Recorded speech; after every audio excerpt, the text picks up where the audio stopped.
Hello team, welcome to our channel. This is the part 3 video of the WLM. In previous part 1 and part 2 of WLM, we already covered the basics and overview of the WLM, and we covered the service definition structure, discussed the SLA like a service level agreement, and we understand with the example of a service class. So let's start with today's topic. So today we are going to discuss about the service definition hierarchy. This is the first topic which we covered.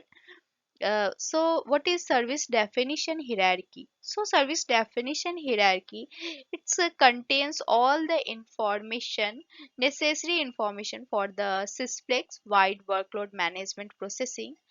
It is means by which we can express in the business installation goal in the sysplex. This is the three types of structure. In service definition, we have the classification rules. Classifications rules categorized by two terms. One is the service policy normal, and second one is the service policy weekend. And further, this divided into the workload and the service classes.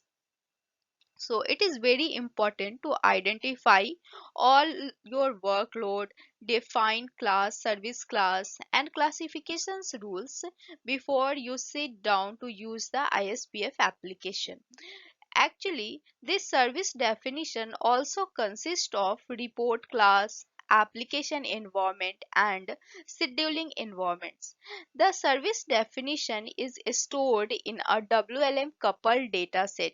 In previous lecture we already discussed what is coupled data set in a sysplex and all. So it is very important and it is the effect for entire sysplex. So it could be saved as in the PDS as well as in a we use the vary WLM operation command to use to set the current service policy to the normal or a weekend. So we can use like a vary WLM policy is equal to weekend. So our next topic is WLM ISPF application. So WLM ISPF application is used to communicate our requirement to the workload manager. This is the utility provide configuration tools to work with the service definition policies as well as operational functions to control the changes in a WLM, such as activating a new policy. So this ISPF application is the heart of workload management process, is classifying of incoming work into a service classes and all. So now we are going through the ISPF panel.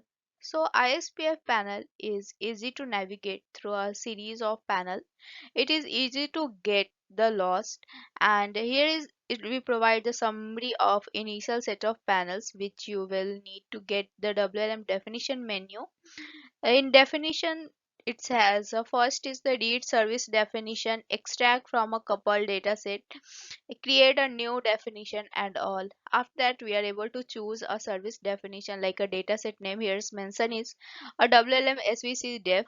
So after going through this we can able to look like a saved definition, so as it good to workload and service class definition within the current service policy in a WLM. So this is a WLM welcome screen. So you have to just press enter to continue. You need not specify anything on the command line. So this is a welcome screen of a WLM. So next is the service definition menu. So service definition menu is the central place to enter your service definition. When you set up a service definition, you must need to enter a service definition name. In this screen print, it's a base, and you also need to define the description, and it's optional. If you want, then you can define. Here in this screenshot, it shows like a service definition for a OZ85, And it is obvious this will be the primary option menu panel of the WLM. This is a service coefficient and service definition option. This panel is used to change the service coefficient option.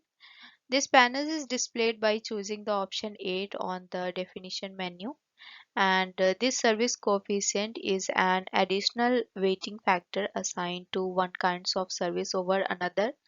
Since not all kinds of service are equal in equal installation, the default this is CPU. Here it mentions CPU 1, iOS, MSU, and SRB, but CPU is default 10, iOS is default 5, and MSO is a 0, and SRB is default 10.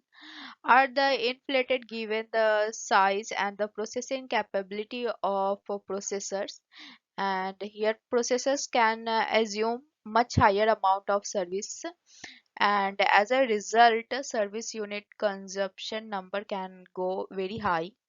And for example, you can assume like CPU is 10, iOS 5, and MSO is 3, and SRB is 10. You already know like there are four goal type. First is the average response time, and second one is the response time within a percentage. Third is the velocity, and fourth is the discriminant. Thank you all for your support. Thanks a lot. Please like, share, and subscribe my channel.